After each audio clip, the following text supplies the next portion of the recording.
The worst horror movie I ever saw was fucking great. Hello and welcome to This May Hurt a Bit. My name is James Strayer and this is John C. Myers. And we are a horror franchise podcast discussing each film in popular and not so popular franchises. And today we are talking about Wishmaster 3, Beyond the Gates of Hell from 2001. John, I feel like this is the first time, and this is not a bad track record because we're up, 4 or 5 franchises in, maybe 30 some episodes. This is the one where I thought, I think I need to apologize to John for deciding that we should do a podcast about obscure horror sequels. Yeah, this one hurt a bit. This did definitely hurt a bit. Yeah. Yeah. More so than Silent Night, which was my nadir. Okay. Even though it was the one we just did. Yeah. Before that, I don't know, probably one of the later Friday the 13th. I don't know. This one's very rough. I mean, the title alone, Beyond the Gates of Hell, it seems just so unrelated to the rest of it. Yeah. To the rest of the franchise up to this point, which is just a real bummer. Big thing for me is that, this is clearly what I was expecting going into this, because I was thinking to myself, just wait till we get to Children of the Corn Part 8, direct to video. That's probably going to be a little bit of a slog. But this is our first kind of clearly direct to video slog, lower budget. Just it commits the most critical sin of bad horror movies of just being boring. Just being slow and boring. I think it's made even worse by the fact that what came before. If you just rented this sight unseen, which would be weird, but if you did that, you'd still be bored and miserable. Yeah. And it's been interesting so far that for the most part, the stuff that's gone straight to video in what we've done has still managed to have some life to it. With Silent Night, Deadly Night, some of those stuff has been interesting. Phantasm, obviously we've covered that is its own thing and has been fantastic. But this is definitely just so much more of a money grab than even part 2 of Silent Night, Deadly Night. Simply because it doesn't seem related to the franchise at all. They had a significantly lower budget, which is odd because the previous one, as we discussed, it wasn't specifically straight to video. It was on HBO, but according to some sources, that it was one of the highest grossing of those kind of movies of that year. Okay. Yeah. But they went, what you should do is have even less money. Yeah. And shoot 2 movies, back to back, right around 2000. So clearly they were just being if Peter Jackson can do this with Lord of the Rings, we can definitely do this for Wishmaster. So Wishmaster, which is just as good. Here's $16. Go to Canada, make 2 movies in I think 16 days. Actually, I just pulled that. Allegedly, that was what I had heard. Yeah, okay. I know that there was at least a weekend break between the filming of the 2 movies, but I don't know if both of them were 16 days total or 16 days a piece. I see. Because back to Silent Night, Deadly Night, part 2 was shot in 7 days, and then famously with as we talked about, everyone listens to this podcast, but as we talked about in part 3, Monty Hellman shot a very tight turnaround. Yep. But this is you can kind of tell the limits of this. Yeah. I think shooting on a college campus is smart. Simply because if you're in the summer, you have this range of this lovely property, buildings you can shoot in, all kinds of different locations. I mean, they all look like classrooms, but that's okay. Right. And then you can tell about halfway through that no one's on campus anymore, inexplicably. Yeah. They burned through that, but totally. But it still had 2 car stunts that will take up at least, a half a day of your schedule just planning out a car stunt. That's hours. Now maybe you have a second unit prepping that or something, while the director works with actors on another scene or something, but that still does take time. Well, and I wondered about that since the 2 car crashes are virtually identical in terms of the flip or whatever. If there was they got a 2-for-1 deal or BOGO car crashes. Right. Yeah. I know, thematically, it's supposed to be, that it's supposed to be the same one, but it just seems very much it's just the same stunt again. Okay. Are you, just a different colored car. Are you saying it rhymes? Yes, that's exactly what I'm saying. Are you saying George Lucas is a fan of this? These car crashes This is rhyme. A very smart script, and we should give it all the credit in the world. So backing up just a little bit, there's not a lot out there on this movie to, study up on and read about. But my favorite bit is just that evidently Andrew Divoff was so into Wishmaster that he wrote himself a Part 3 script that was deemed too ambitious by the producers. But that very much makes sense when the lead actor, who is your cool villain guy, decides to write a script, because he's going to make it like badass as hell. He's just going to go completely over the top. And boy, was it. Yeah, it was nuts. There's a quote of him from him in Wicked Horror, from wickedhorror.com, where he said that it was a little too how should I say, overshooting the mark with what could be expected from special effects at some of the things that were included in my script, like gargoyles on buildings coming to life and coming down into the street and that sort of thing.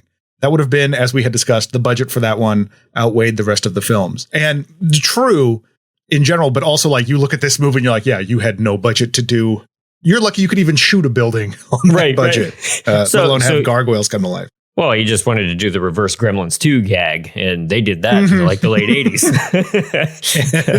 I don't need to read this entire blurb but IMDb has it just saying that it was all about the third millennium, and it was very much centered around the Y2K panic, which is really funny to look back at now. Everybody was very panicked about that. But if you're a little bit younger in the audience, you wouldn't believe how much panic was going on back then about the computers turning to 2000. It's so quaint. It's so quaint to think of that. But at the same time, it's like, can you imagine people freaking out about absolutely nothing? Yeah. Can you imagine that? Right, how weird that would be. And this was before social media. But yeah, it said... Divoff's script would have opened with an American warship getting struck by a missile in Asia, while a meeting at the UN is interrupted by creatures coming to life and tearing apart the crowd. Now that's cool. Yeah. Like the UN getting completely dismembered. Mars Attack style. Oh, yeah. So it's, to me, that's, he's keeping with the tradition of the Wishmaster for an opening party scene, just going balls out. Yeah. By the end, of course, someone has to be like, I wish the UN still existed or something like that to just dial back. I wish for freedom or something stupid, I'm sure. God. But, yeah. But Andrew Divoff, if I ever make $1 bajillion, I will make your movie. Yes. I'm sure it's awesome. Yes. And I just want to see Andrew Divoff as the Wishmaster again. Of course, yeah. Because... He is sorely missed in this. He's sorely missed, but I really respect him for, he put in the work. He wrote the script. What I want to know is, I bet the producers didn't even ask him to write the script. So it's not like he was hired to write the script. Yeah. He just walked in one day and said, I have a script. So you can't get mad when people don't make your movie when you weren't even asked to do that in the first place. Sure. But he took a read of this script for Beyond the Gates of Hell, and he just said it sucked, and he walked. So you got to kind of admire him for that. Although, absolutely. I think that is my biggest critique. Like I kept trying to think of what the movie would have been like even with Divoff in there. And I was like, it would have earned a little bit more in my book if it was just him chewing the scenery. Yes, around absolutely. The campus. But because Jason Connery just doesn't have it. I know you're the son of Sean Connery. But it's just not. Let's not skip over that. The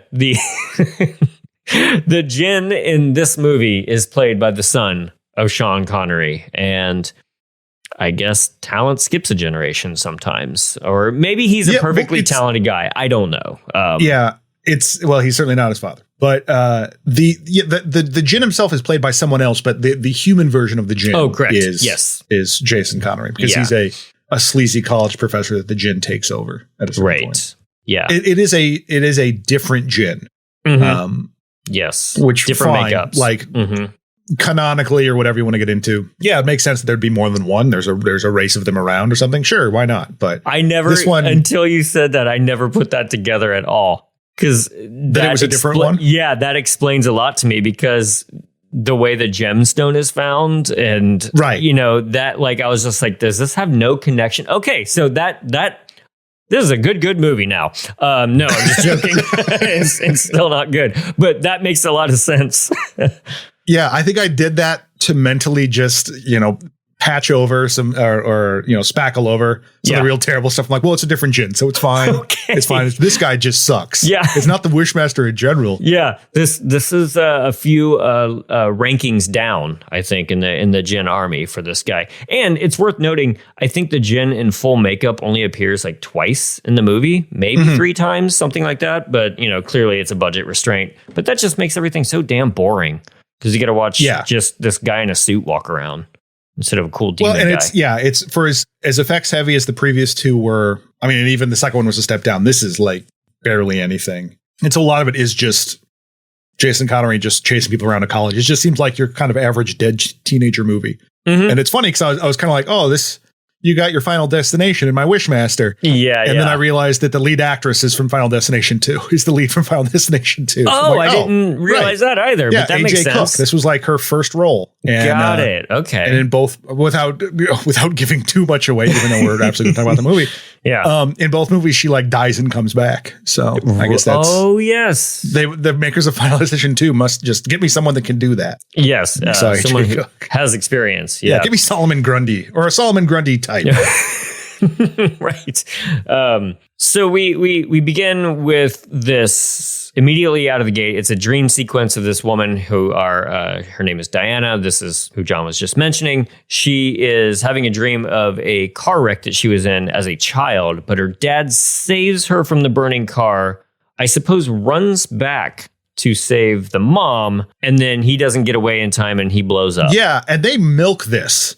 Like because you see the car crash and she's sleeping and upset, having this nightmare. But then like it flashes back and you see what led up to the car crash. Exactly. Yeah. Some real non-linear storytelling here, right? Yeah. It's very experimental. And you can tell it's a dream because everyone sounds like underwater robots. It's not fair. Okay, Dad, we're going to a museum. I just like that her dad is like, we are going to museum. Yeah. And it took me I'm like, oh, I guess he has an accent. You couldn't really tell it under the stuff, but But it just seems it seems very much like out of the gate. The movie's like, look, you dullards like explosions, you like nudity. Let's just get this going to get you interested. That the family wasn't nude in the car crash. That comes the nudity comes a little bit later, but it just seems like it's very front loaded to be like, yeah, look at this. Oh yeah, you put your big stunt up front. If you can. I'm sure it's in the trailer. But it's just cross-cutting between her writhing around in bed, much like our hero of the second film, with this dream sequence of the car crash. And then I suppose that she's just reflecting on the fact that she's racked with guilt because she attempts suicide or like flirts with the idea on top of a rooftop, may jump off, may not. And her boyfriend like talks her off the ledge and says something about like maybe you should go to therapy or something like that. He's not, entirely sympathetic here. Yeah, he's like a little worried that something's gonna happen. That she's like just kind of playful, just sitting up there. So I don't really know what. And her boyfriend Greg, he kind of. This is mean, but he kind of looks like what you would look like if you asked the Wishmaster if your wish was to look like Joey Lawrence. Oh, and the Wishmaster's like, I can make that happen. And then it's just upsetting. Well, this whole movie is like if you asked if the Wishmaster said, hey, do you want a sequel to Wishmaster 2? And you're like, yeah, sure. What the hell? And then you're like, oh, Wishmaster 3. Yeah. That's what I get. You got me. Sorry, I cursed the world, but I wanted to see another Wishmaster movie. Right. Her and her friend are at a college. So here we get our first introduction to all of our future dead teenagers. They're impossible to tell apart. They're all a bunch of like lug nut dudes and, vapid looking blondes and all that kind of thing. Very, very set up, Hot sex college. Yep. Like that's what the vibe it gives off. Yeah. Because all the dialogue, when the interactions, particularly when we meet her best friend, the main character, Diana, when we meet her best friend, her boyfriend, Billy, is like, I pulled an all-nighter interviewing young horny chicks. Oh, now that I believe. Do you have a death wish? Purely academic. For my new psych paper. On foot fetishes. No, new subject. Ready? Sex in public places. Is it hotter? Woo! Sex college. And then like she meets her boyfriend and her boyfriend is talking to psych students that are all very attractive. And they have some like, oh, you better not let your man go straight. He's like, well, when it's this good, he's not going to stray. Woo! Sex college. Yeah. Every conversation, my college experience was far more boring than this. But like this is where's dudes sitting in a dorm room playing GoldenEye? This is not the college experience. So this already has way more of a teen slasher film, like you were saying earlier. You know, we're teen. Wait, didn't the Ghoulies go to college in part 2 or part 3 or something? I believe the Ghoulies did eventually go to college. I don't know if they graduated, but I know. Okay, so this is, Wishmaster meets the Ghoulies premise. We're going to college with the Wishmaster. That would be much more interesting than what actually happened. Right.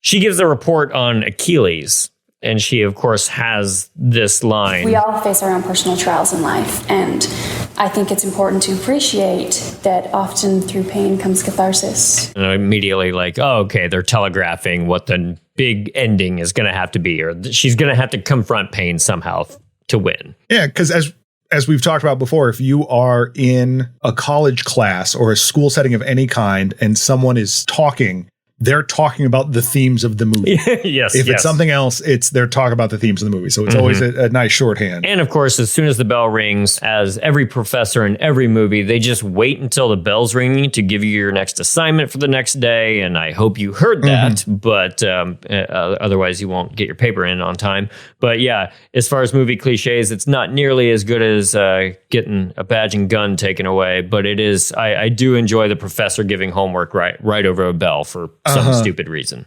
Yeah, read chapters X to X or whatever. Diana goes to a museum. I guess it's like a on-campus museum. It was a little bit confusing because it's kind of set up to look like some of the other sets in the previous 2 films, like a classic studies type of spot. Yeah, it's like an anthropology department / classic studies. But yeah, it does seem very, because there's crates and stuff open up and all these artifacts around. She opens up a case with a strange stone star. So she idly starts poking around the thing and it opens up and there's a red gemstone, and oh no, she rubs it. And we do see our Jin for the first time, and it's a pretty comical entrance because he's so clearly just getting pulled on a dolly or a skateboard or something like that. Yes. And comes right towards the screen. Now here, you've already solved my problem with this. I was like, how did this gemstone get inside the this rock here? Yeah, it's a different Jin. The different Jin. And it's kind of annoying how they do it because it's got all these markings on the circle that all the points are around. And she squints, and to demonstrate what's happening, the camera kind of blurs. When it comes back, the front of it is entirely different. Oh, yeah. Where the markings are gone now. There's just lines down there. And she's like, oh, well, if I press the eyeball, because it looks like lines radiating from this eyeball, if I press the center of the eyeball, I bet something happens.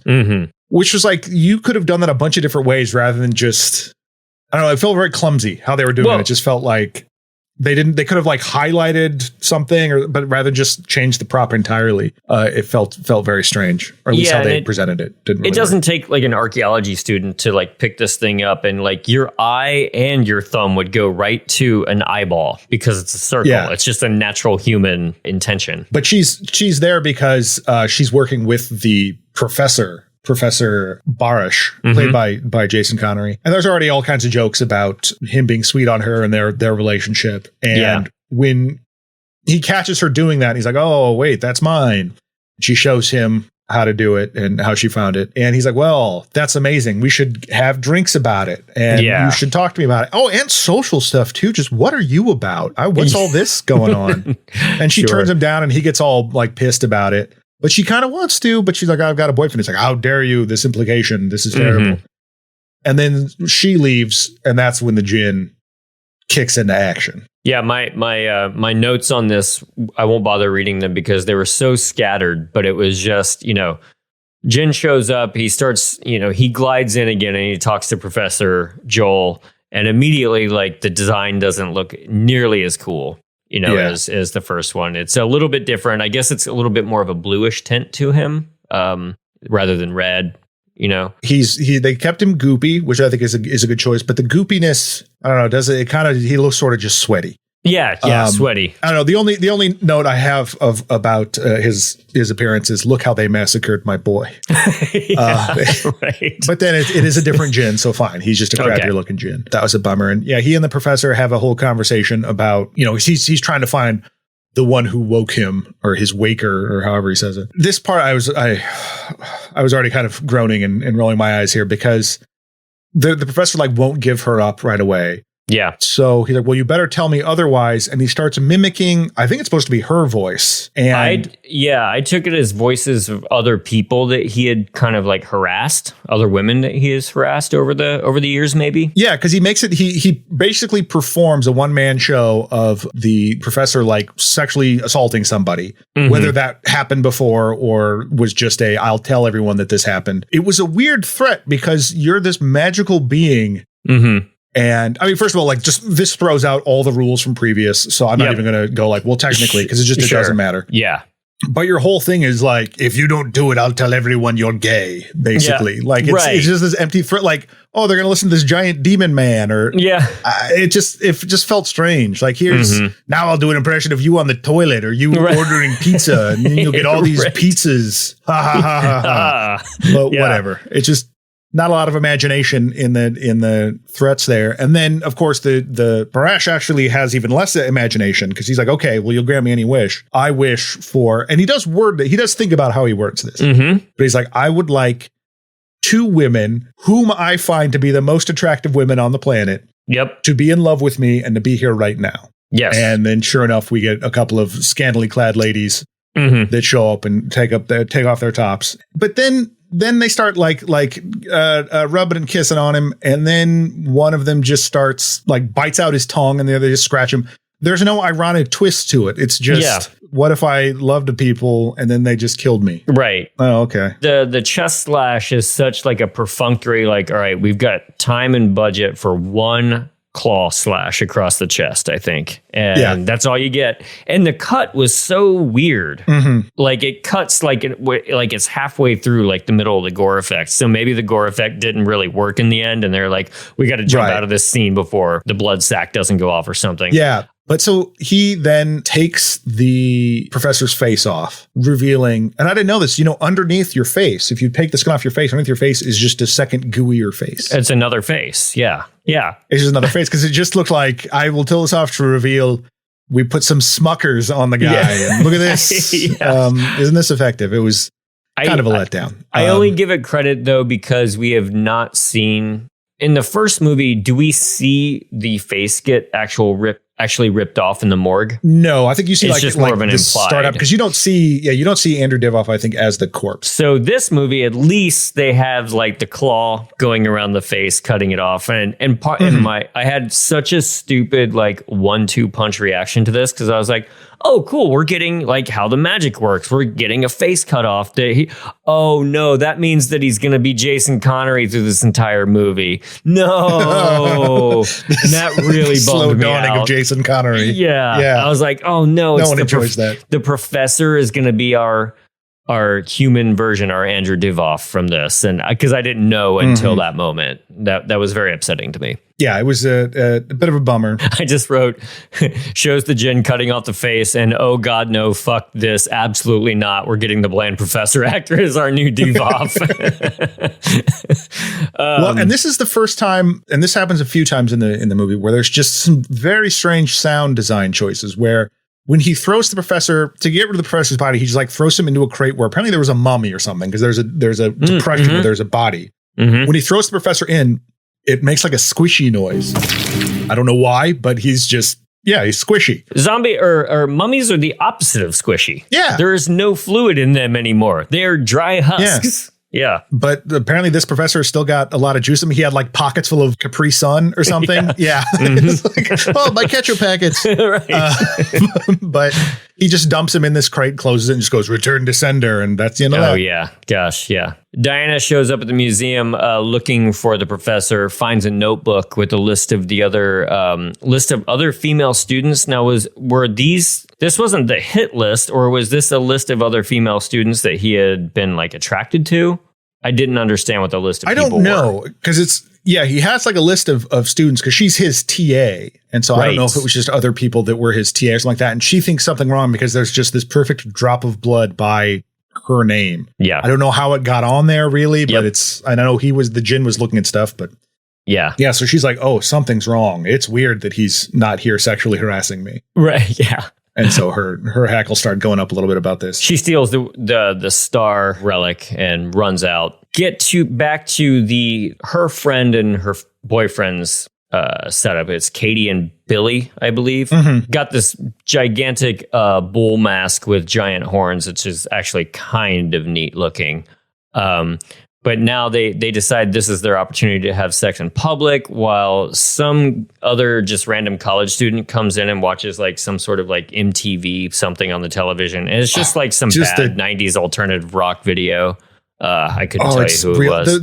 The original songs in this are pretty awful. Yeah. But they're also like very much of the time. Of the time. Like you can tell there's that one song that shows up a little bit later about like living in a shoebox. I'm like, these people are really into like presidents of the United States or bare naked ladies. Like this is, I see what's happening here. And I don't blame you, but man, you've got some bad taste. It's that college rock jams. Yeah. Yeah. But again, as I was saying before, it's like, just get some nudity and sex in there because that's why we're making this thing. Butts and seats. And this is another like weird sound thing when they're having, it's supposed to be like a sexy scene. And when he pops her bra off, there's an audible like boing noise. Yeah. Mm-hmm. Yep. Sexy as hell. Going for it. Now, this is where I looked up Chris Angel. Not Mind Freak, but Chris Angel, the director. He did freak my mind, but yes. Yeah, the director. So he only directed a few films. Fine, whatever. But he's gone on to be an editor. So, like, that's how he seems to be making his living now and before. All great, all good. There are a few edits in this movie that did make me laugh, and I think he was just trying to be clever because I don't know if you, as an editor, noticed this. As the rock song gets to a lyric about flying, it cuts to our protagonist, Professor, walking outside with his arms out on either side, like he's like lying around. You know, real clever editing. Real clever. Yeah, it was subtle. It was very subtle, but I picked it up. Mm-hmm. I knew that wouldn't go over your head. Diana's going... I appreciate your confidence in me. Right. Oh, there's a few more. Diana is going over the field notes from the archaeological dig where I guess the gemstone was discovered. And it makes it, unless I misheard, it makes it sound like the box was discovered in 2000. And this is, again, where I was just like, wait, is this the same Jen or not? You know, because I was getting like further frustrated here. So yeah, no connection to the previous films because this was just dug up the year prior. Then she has her online research scene, you know, gone are the days of the microfiche. Now it's, you know, we're right into just internet research, not as cool looking. Well, it's also like for a series again, because I was thinking about Final Destination, because so like every one of those has a scene where someone like learns about the previous one, or at least most of them. That like, okay, yeah, we got to do this where we're learning about the main character's learning about the Jinn, and it just keeps getting more boring in how they're doing it. Yeah. Because the first one, at least, like, there's all these cool drawings and stuff like that. And this one where she was on like zaptoitnow.biz or whatever the hell it was. Sure. That was even boring. And this is way worse. This is just like a thumbnail of a crappy drawing. Yeah. There's a neat bit a little bit later where when she's doing the more research and she finds an image of the Jinn, and it looks like one of the orc from the horrible Hobbit movies. Like the white guy with the hook hand. Yeah. I was like, that was kind of cool. But a lot of the research is as boring as research usually is. Our Professor Jin goes to hassle an HR lady for some reason. I guess she wants to get into Diana. He wants to get into Diana's records. She won't give them over. So, of course, he gets her to make a wish. I wish this whole mountain of files would go up in flames so I could get the hell out of here. So, of course, they catch fire immediately. She immediately catches fire. This was so jarring because, like, there was no tension building at all. There was no, like, is she in danger? Nope, she's burned immediately. Yeah, it's just immediate, like, let's see, this is how wishes work. Mm-hmm. It's also just a very dumb wish. Just be like, I wish you would go away and leave me alone. Like, there's any number of wishes rather than just like, I wish this place would burn down. But she hates her job, apparently. Mm-hmm. What's weird about that is later when we find out a little bit more about it, the administration is trying to hush it up. Oh, Why? yes. It was Why? a fire, and this woman died. Why are you trying to hide it? It just is a weird little fact that they put in there. It's like, okay, totally. Diana, for some reason, gains access to the body bag and unzips it. And I guess we see like the burned up corpse of the poor HR lady. And I was just like, why is she poking around looking at dead bodies here? Why does she have access to this? And she gets caught. Yeah. And then it's like, what are you doing? And she runs away and he's like, yeah, okay. All right, fine. I'm just going to let that happen. Which I get. I suppose that would be my reaction. I'm like, why are you digging around a corpse? Totally. What did you think you were going to find? Exactly. Yes. But yeah. It was a chance for them to show off some makeup, which was fine. It wasn't amazing. It was fine. It was goopy and it's neat. Professor Jin is now giving a talk to his class, and he's dressed all super cool in like a black suit and a dark red shirt. So he's like, demonic or whatever now. But enticing. This did make me laugh. The Jin is going over the Iliad by Homer, in which Agamemnon is like leading the Trojan War. It's been 20 years since I've read that. He wants to take Agamemnon down a peg so that the Jin gets more credit for being like the super cool guy back in the Trojan War times. That was funny. Right. And then there's a one student, the wannabe teacher's pet. Yes. That starts talking about it. And he's like, oh, look. And this was a weird moment because he's like, we'll take, for example, Helen of Troy, and he has her stand up and he's like, oh, yeah, she's a dumb whore. Yeah. And that was it. It was like, how artfully done. Yes. Because, then he turns it to be like the only reason that the Trojan War happened is because she wished to be adored, and then these two men adored her, and then started this whole war. And classic monkey paw type situation. Yes. Yeah, it just was this weird dig at her for he's negging her just out of the playbook, but and just sort of groping her face. Just gross. And then her friends, all of the main characters are, with the exception of Diana, are in the class. Yeah, the wacky guy who I just can't stand. I mean, his Aaron Smolinski. Yeah. But he makes some wisecrack, and the teacher's like, oh, do you wish to talk in my class? And he smartly says, no. Sorry. So he avoids something. There's not, and I was thinking about this not only being a different Jin, but also the fact that, as I said, they throw away a lot of previous lore about this. Because they got rid of the whole thing in the second one where it's like, he's got to get all these wishes to power up. 1001 souls. Yeah, but in both the first one and the second one, the gem is broken. This one, the gem is not broken. Oh, good point. So I don't know if that is related to that. So again, I'm just making excuses for this thing to try to have it be any kind of coherent, whatever. Yes. But this is what we do, though. We track the lore and how it changes, or if it gets completely tossed off. And it gets completely tossed off. She just wakes up and finds a book about the Jinn just like on her bed, which I was a little confused about this whole bit too. It's like, is there a bed in the library, or is she just in like her own dorm room? I didn't get it. Yeah, she took it back to her dorm room, and then she falls asleep, and then needs to go tell her friends, and because the professor in class is like, where's Diana? And everyone's like, oh, she's late. She's always late. And like, yeah, well, anyway, where is she? Yeah. Which is not weird at all. No, right. And she catches up with her friends after the class and like starts to let them know like, no, things are weird, and they're all making fun of her. Because that's what you do with people with mental illness, apparently. Right. Yeah, she's going on and on at this point about how the professor is possessed by a demon called a Jinn, which, demons and jinns are two separate things, as we have learned in the lore before. But I did like this. The lugnut jock guy just says that Barash was talking about the jinn today in class. And it was just like that sense of like, ooh, finally word is getting around that I'm the cool one. Like I think everybody is starting to understand that the jinn is where it's at. Vote jinn. Yeah. Which, I mean, again, like this is a character that is, or another one of these jinns that are very bad at their job. Because like, what are you doing? You've been in a gem for thousands of years. There doesn't seem to be a time limit once you're free. So just spend, flex your muscles a little bit, flex them bows, and like get everyone to love you. Start granting some wishes that don't immediately kill people, and then it might be easier to get her. But no, it's just there's not even a lot of wishing in this. He just kills that one lady and then is just creepily after her. Yeah, yeah. There's a really awkwardly blocked scene on a stair steps in some college building, and it's basically like this guy just tells the djinn where he can go find Diana. Eleanor, another friend, is just kind of getting ready to go out that night, and of course she's in her underwear and she's doing lots and lots of poses in front of the mirrors. Professor goes to see her, and there's some awkward, like he just keeps looking under the bed for some reason, and there's a couple of more of those, like, not to beat this with a hammer, but like, you know, some weird cutting between him and like the wide shot of him looking under the bed, and it's just like really awkwardly timed with the close up of his face. But whatever, Yeah, I just some of it just seems like stuff. This is the footage that we got to make it work. Do the best you can there, you know. And yeah, so this Eleanor person, it's because the lunkhead guy lies and tells the professor, because he's starting to think, he was skeptical, but now he's starting to think something up, because it's weird that he's trying to visit her in the dorm. Sends her to Eleanor, and Eleanor is just like throwing game at this guy, because she's a big sex pot. Yeah. Not interested. Yep. Jin does not care.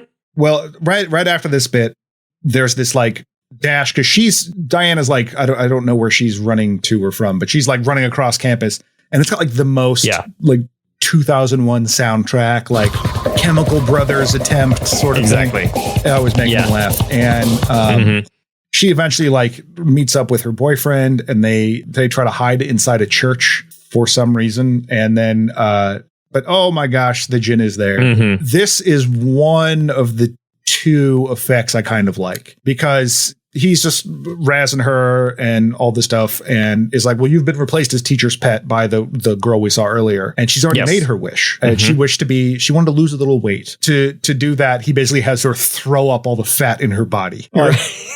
That's cool. Like it could have been like so much more impressive of an effect, but I thought it was it was decently done for what they were trying to do, like the budget that they had. And I got a kick out of that more return to form of the sort of ironic twist of wishes. I immediately went to, I want to know what the conversations with the church were like between the location manager / producer and the church. It's like, we're just going to vomit all over your sanctuary. Hope that's okay. And I hope this small amount of money buys you off. Yeah, it's fine. It's kosher. That's not even our religion. But thanks. Right. He does at some point say something like, there's some rules being explained at some point where he's just like, 3 wishes or the souls closest to her will perish. And I kept thinking, like, I don't even think she's friends with half these people anyway. Yeah. I mean, I think it's because he can tell that for whatever reason, like, he knows that she's feels super guilty about like her dad and shit. Like, I don't know how he has that information, but he does. And I think he's just really trying to play off that you are just an embodiment of guilt. I bet if I threaten the people around you, like is done in every other Wishmaster movie this far, that might sweeten the pot. And sure enough, it does. Yeah, that makes a little bit more sense, because it's not just, it's not the 1001 souls. He's just running around killing people, just kind of having fun with them. I did really miss in that bit where I missed Andrew Divoff, because he does say, "What I know, young man, would make you insane." And that's just one of those like Pinhead type of lines that I enjoy. Well, it's like they're trying to get too serious with this djinn. Like they're trying to make like he's actually like menacing whatever, rather than just being this kind of campy, broader thing. And this more kind of like mustache twirly stuff, which works better for this whole thing. And or at least the way that Divoff does it. Sure. Because I think Connery is so underplaying it that it takes away the fun. We need the scenery to have teeth marks on it. It just needs to be chewed up every angle. Yeah. Because because even when he's as the cool professor, like he's being a dick, but he's still like human. Whereas when Andrew Divoff is Demarest, Divoffing, like he's he's just hard Divoffing. Like he's just creepy still. Like even in just banal conversations or whatever, he's still really upsetting. And this just doesn't have that same gusto. So he does try to get Diana to make a wish, and she makes a very bizarre wish.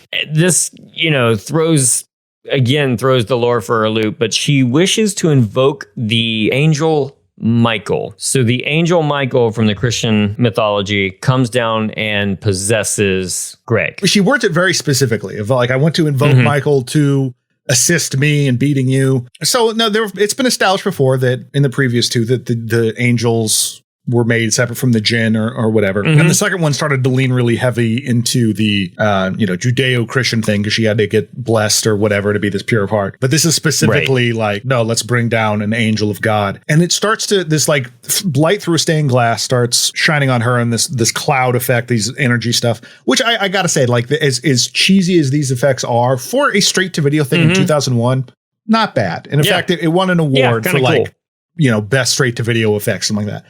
The digital effects, particularly looking at the first one, it's like, it's kind of more of the same. And they had a huge budget for that. So it's not terrible. It's not great either. But anyway, that's starting to happen. And then Greg like gets up and shoves her out of the way. I don't know how you shove someone out of the way of an angelic possession, but he does.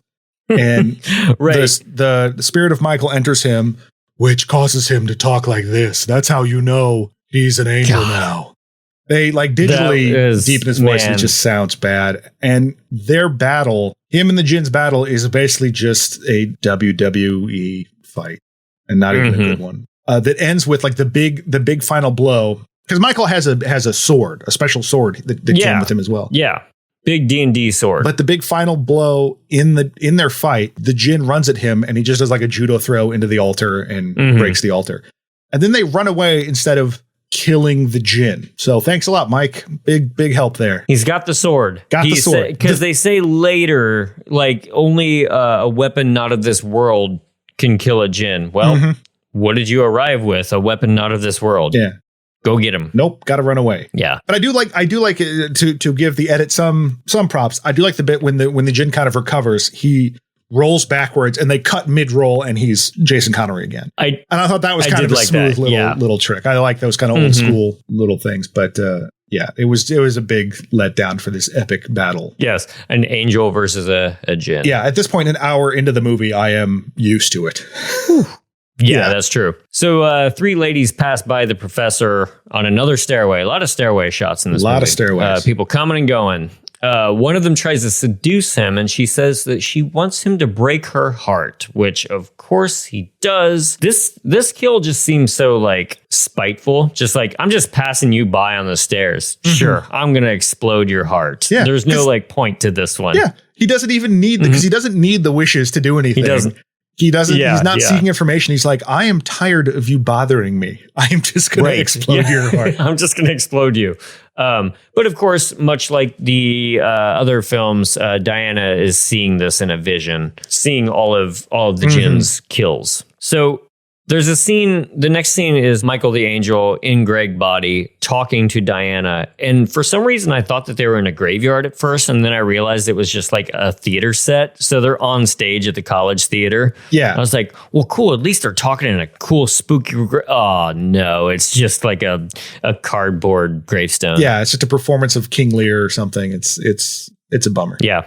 Did you notice the edit in this scene, though? No, which one was this one? The masterful edit to the next scene where she jumps off the stage, she's jumping off the foot of the stage, she's falling down, cut to a roll of toilet paper rolling down from top to screen to bottom. That's editing, baby. That's editing, because you want to associate your heroine with a roll of toilet paper gliding in the wind. It's like American Beauty. It's beautiful. Right. It's beautiful for some reason. Oh God, she's a firework. Yeah. Again, this is a scene not my college experience. Obviously, it happens at our college parties, but weirdly enough, a guy that hosts a horror movie podcast at age 40 wasn't big in the college party scene. But the lunkhead is looking around for his friends there. Instead, is met with the Jinn. Yeah, and we get another stupid.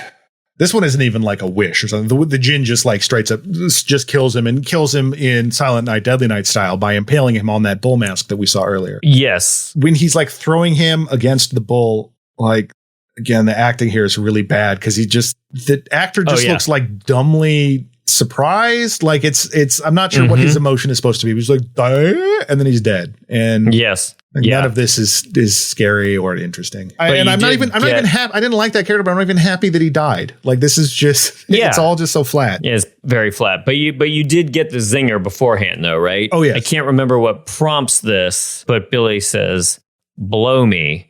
And immediately I was just like, oh, God, what's this going to, because I was thinking about the lawyer in the previous film.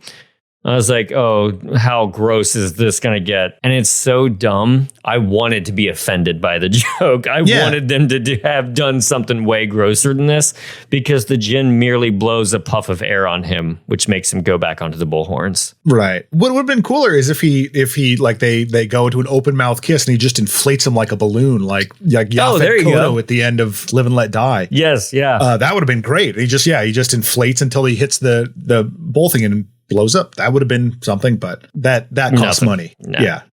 It does not cost as much money to throw an actor across a room. Diana starts fixing up Michael the Angel, starts fixing him up kind of like Roadhouse style, like the Doctor and Patrick Swayze in Roadhouse. I was thinking of RoboCop, but I guess that's both of our differing backgrounds. Oh, there you go. Like it's not quite a pastoral recharge, but it is like a patch-up scene. A patch-up scene, yeah. Michael gives her the sword of justice, or tries to, and then just says, when you can hold the sword, you will be ready. Until then, we must evade him. So we got some like A1 Fantasy 101 writing here, because the hero can't have the magic weapon until this vague sense of she is ready. Yeah, because it burns her arm. What's going to make her ready? Yeah. No idea. Trust us. When it's convenient, it'll be ready. I was going to say, the script will tell us when it is.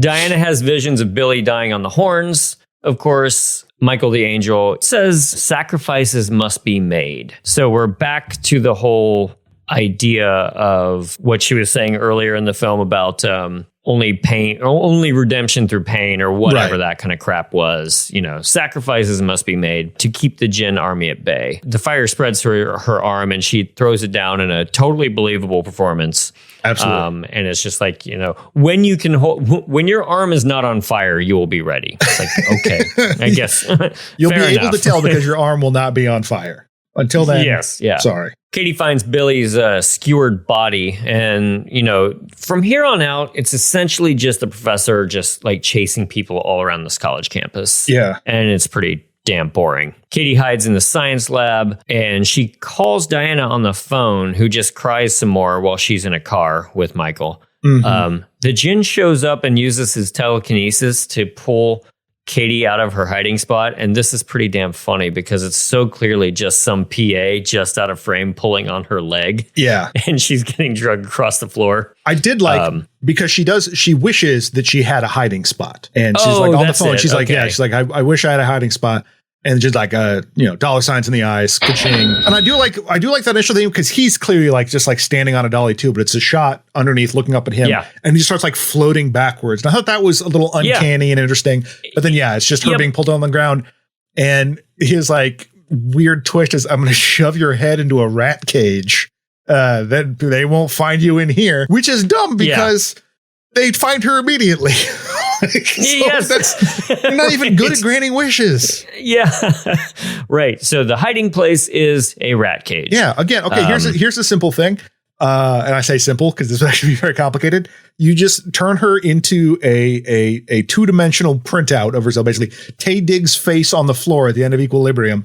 And you go. And you just fold her up and put her in your wallet. Boom. No one's going to find it. Boom. There's a neat little idea. No, they just went, shove your face into a rat cage, and the rats are going to do and to be fair, this is what rats do. We all know rats do very focused attacks on the eyes and lips. That's the only part of her face that gets eaten by rats. Every time I've been attacked by rats, always face and lip, or always eyes and lips. And it's a lot. Yeah. I mean, you should see me. Yeah. So it's an almost cool effect where Diana and Michael, the angel, find her. Her eyelids are eaten off. Her lips are eaten off. It's a little bit effective because you can kind of see the teeth through all the flesh. It almost works. Yeah, it more looks like her eyes and mouth have been sealed shut. Kind of like the dude in the first one. He's like, you wish you didn't see this. And it's weird because, having a head in a rat cage, not great. No thanks. I don't have a very strong opinion of I'm not scared of rats and snakes the same way I'm afraid of spiders. But sure. Yeah, no one wants that. No one wants to be eaten by rats. We can all agree. Fair enough. But it still was just a very lackluster effect. The djinn and the angel get into another lame fist fight. He finally manages to use the sword, slicing off the djinn's hand, but the djinn immediately regrows his hand. And that was the other good gore effect I liked. I mean, it's a little. It was pretty good. It's not as good, but I liked it. I like the effect. It's also that I like how he has to sit there and wait for it to happen before he can continue to chase them. That was funny. Yeah. Yeah. And it's daylight now. They have been chasing and avoiding this guy so much that it's daytime. It is funny to describe a fight scene between a djinn and an angel, and it's just two dudes like kind of sort of knocking each other around. Yeah. You know, there's no like heavenly light being bathed on the angel Michael. I know, of course, he's possessing the other guy, but there's no qualities that make him an angel in these fights. Well, and that's a bummer. Like we've talked before about sort of like the nature of scale in some of these sequels, and it's like, well, you want to tell a deeper, bigger story. And in this case, like you've made this like epic backstory, but then you've told it in the most boring way. It's just two dudes. Yeah, like you said, it's just two dudes wrestling around. It's like, well, these are forces of evil and good. What if they just rolled around a bit? I'm saying, okay, literally of biblical proportions, man. Otherworldly beings that are just like Jason Connery and some guy. Like, all right, yeah. The djinn then chases down Diana and Michael, who are back in another car. And this seemed very borrowing from T-1000, just trying to chase down Sarah Connor. Yeah. Not just the way that he runs, but then him on top of the car. It's so, Robert Patrick T-1000 performance. Kind of okay. I like that how they do the jump, because it's a close up of them inside. Absolutely. You hear the noise, and then like it cuts to clearly just the stuntman on top kind of flopped a little bit. And you can tell, but I was like, whatever. I like that you went for it. It works. The car crashes. We get another car crash. The exact same way. We know what Diana thinks of car crashes. Yeah, exact same flip. And of course, there's a gas line that starts leaking near a fire, because of course it does. And we get a big low budget car explosion because once again, this is the biggest thing that you can do on a low budget film. Yeah. And what I love about this is that she managed to get out of the car, but Michael is stuck in there because somehow an angel of the Lord doesn't know how the buckle works. And I just thought this is confusing to me. I don't get this. Why didn't we take a horse? But so she manages to wrestle him free, thus getting the absolution that she can do that. Like it's supposed to be this cathartic moment for her, but it really just reads as, well, that's another thing that happened. What I love there is, so they get the djinn before they flip, they get the djinn off the car by like squishing him between another car. I thought that was kind of cool. So after the explosion, it cuts to him and his body is on the ground. It's all twisted around. And this would have been a neat effect, but they lingered on it too long. So you could see how fake it was. Way too long. Because his limbs are like twisted or whatever, and he starts trying to right them. The more you kind of look at it, the more you can tell that it's just this fake lower legs, and he's sunk in from the torso. There's like he's underneath something from the torso down, and they just laid fake legs. Yeah, and so it was like Gary Oldman in Tiptoes, sitting on that couch. Yeah, it's you can just really see the strings of this one. Like it was not not a good effect, and that's something that he does repeatedly, where he is constantly like cricking his neck or like moving his hands. You hear these noises. Like, you didn't crawl into his skin. You did magic to turn yourself into this. It made it seem like your magic sucks, but there's a lot about this djinn that sucks. Right. Maybe his magic does suck. Who knows? Maybe that's why he was like so far down the ladder. Yeah. That's why he's not in a giant statue to a king. He's just in a trinket someone won from a claw game. Yeah.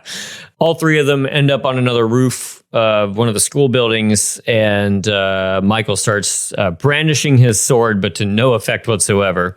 And she declares that if she dies before the third wish is given, the djinn is defeated, where once again we fly in the face of the lore that's been established, considering part 2, where the woman was shot in the stomach and, that had no effect whatsoever. Throw that out the window. She then tries to jump off the building, but I think either the djinn or Michael screams no and grabs her. I kind of think it's funnier if the djinn screamed no. I think it was the djinn, actually. Michael attempts to throw the sword to her, but it I don't know if they were trying to imply that it just like magically telekinesis flies into her hand rather than like a nice toss, but that effect was so funny. Yes. Like you could kind of like almost see the two strings and the wires pulling the sword towards the camera. It was kind of rough. See a PA squatting down, holding it up, and trying to wreck it over. Literally just like running it to the character. On a stick. Yeah, so she catches it, stabs the djinn in the stomach. Hooray! They both fall off the roof. His body breaks her fall, and for a second, she's okay. But then by the time Michael gets all the way down there, she's died in his arms. So it's kind of confusing. Yeah, because it seemed like it was fine, but then it wasn't fine. But also there is a moment here where Michael like wakes up. I'm not sure if he's specifically Greg now or it's still Michael, but looks down where they fell and their bodies are down there. And it made me think of the chalk outline in Silent Night Initiation, just because there's her laying there. And then there's just this burnt shape of the guy. And I just like how perfectly in human state, like Wile E. Coyote fell off the roof. Beautiful stuff. Right. Yeah. Michael sheds one tear, falls onto her face and revives her because the tears of an angel bring you back to life. Yeah.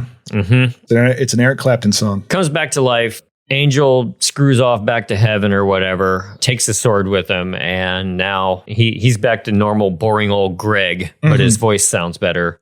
And I guess the two of them are now in love because they've been through a traumatic situation. Credits. That's it.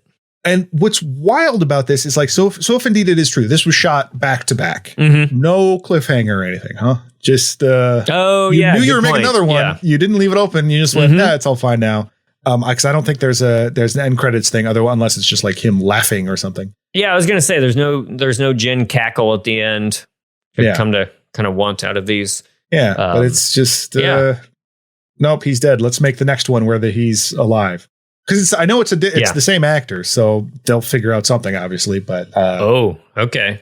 After he was killed by another worldly weapon. Yeah, I mean, this is the first time that the Jinn has actually died, because in the previous ones, he just gets sucked back into his cage. Or, trapped. The gem. Right. So it'll be interesting to see. The only thing that's interesting out of this is that I'll be interested to see how they bring him back. Or if it's yet another Jinn, like this one's the party Jinn or something, like he's got a Hawaiian shirt and sunglasses. Yeah. That would be cool. He goes to sex university party style, granting all your sexy wishes that you could possibly need at college campus. And I wish we had more beer. And then he just becomes king of the frat. Yeah. Yeah. Yeah. It's just such a bummer. Like, this thing is so lacking in imagination. It's really, and I understand like budgetary concerns can do that, but yes, man, it's rough. So let's honor our dead. There's only a handful of them this time.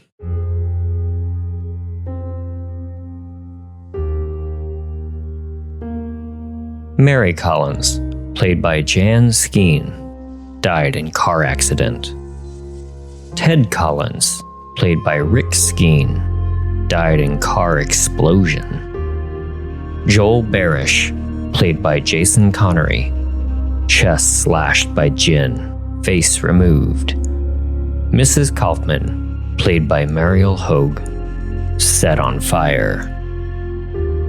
Anne, played by Daniela Evangelista, liposuctioned by Jinn. Eleanor Smith, played by Emmanuel Valgier, heart exploded. Billy Matthews, played by Aaron Smolinski, impaled on bull mask horns. Katie York, played by Luciette Geese, eyes and lips devoured by lab mice. The Jinn, played by John Novak, stabbed with angelic sword. So yeah, no big college party sequence where the Jinn could have run through a house party, like just completely dismembering everybody, like in the previous two films. But there again, budget restraints. You know, I'm sure I'm willing to bet that the first draft ended with a college like kegger party or something like that. Yeah. It had to have. Yeah, and this is the first one where everyone stayed dead. There wasn't a wish that like, oh, that's true. Let's undo this and that and the other. But there was a lot of like deaths that. No, I mean, I guess technically they were wish based. It's just it was real weak. The like because the blow me in the rat and the broken heart. Yeah, just barely wish based. But okay, it's like you turned it in on time. You did the assignment, but you didn't really try. Substantial step down. Yeah, I am fascinated by like why the time frame on this was so short, because like it's like that shouldn't be. Yeah, it's like we have to put out 5 direct to DVD movies in the third quarter or something. That's basically what happened with the Monty Hellman one, because they're like, well, shit, let's make a sequel, but we got to do it right now. And so they're like, oh, okay. But they had at least some time, and I don't know how long the post-production process was, but it looks like, a lot of the budget went into the effects and stuff, but it was rough. And it's nice to know that AJ Cook has gone on to do better things. Yes. Final Destination. Yeah, a substantial drop from the second one, which was a drop from the first one. So I can only hope and wish that part 4 will be a return to form. Yeah. And it'll be a rollicking good time with lots of creature effects. That's what I'm going to hope and expect. And I hope I'm not disappointed next week. But I'm going to pretend right now, I'm pretending that the reason this one was so scanty in effects, they were saving the budget. Oh, we'll make the fourth one. We'll go out strong on the fourth one. Yes. That's not going to happen, but that's fine. Well, okay, that was Wishmaster 3, Beyond the Gates of Hell, which reminds me, no Gates of Hell. We didn't get to find out what was beyond them. No. Either. Just the gin, I guess. I guess I could have been complaining about this the entire show, but then you would have just told me, can't we just get beyond the Gates of Hell? And I should have moved on from there. So I'm mad that I didn't get the chance to do that. That's upsetting. Yeah. But this was a big old stinker. This is there's no sugarcoating this one. It's just not good. I mean, I think even Silent Night, as much as I didn't like that one, it at least was like, well, it's a style of movie I don't like. Right. This was just, this is just trash. I mean, not to forgive Silent Night either, but this one was just really tough to sit through. Yeah, real boring. So one more, and then we'll do our wrap up and move on from the Wishmaster series. Be like Andrew Divoff and move on. Thanks everyone for joining us. I hope you're watching part 3. Did any of you like anything from part 3? Like, give me some positives. I like to think about the positives and this kind of stuff. Anything. Comment even if you're on like, our Instagram. If you're like, I liked her shoes, let me know. Like, I don't get great. I would love to walk away with something from this. Absolutely. Yeah. Convince us. But until part 4, John, do you want to plug anything, your other show? Let the listeners know what else is out there.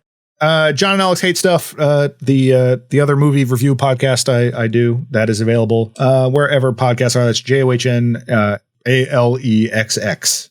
And we don't always hate stuff. It just made the acronym JAWS, and we liked it. Hey folks, Future John just warping in here to mention that there's another podcast I guested on that was released after the time of this recording, so I couldn't plug it until now. But it is a show called Green Shirt. It's about Star Trek The Next Generation, and they were kind enough to have me on to talk about the episode Schisms. And it's a great show. You should listen to it whether or not I'm on there. Give that a shot if you'd like to. That is Green Shirt. And if you like original horror fiction, check out Please Leave podcast. The creator of it is Courtney Eck, my business partner at Two Penguins, and she writes original horror stories, and she narrates them. Other people narrate them. I narrate them sometimes. Yeah, if you like original horror stories, check that out. Please Leave podcast. So yes, John, I know you wish to see one more Wishmaster, as do all of our listeners. So check out part 4 on Tubi, and maybe we'll all be vindicated in 2 weeks, and we'll love part 4. That's what I'm hoping for. Yep. Here's hoping. Hopefully it'll be like a phantasm, like, oh my God, they actually made this one. It's so cool. There you go. But we'll see. All right, everyone. Good night. So long. This has been a Two Penguins media production. It was produced by James Strayer and edited by John C. Myers. Logo by Ethan Kimberling and music by Michael Arthur Holloway, who you can find on Bandcamp. Follow us on Instagram at This May Hurt a Bit Pod and on Twitter at Hurt a Bit. Email us at thismayhurtabit@gmail.com. And if you are so inclined, rate and review us on your favorite podcast app, and we'll see you next time.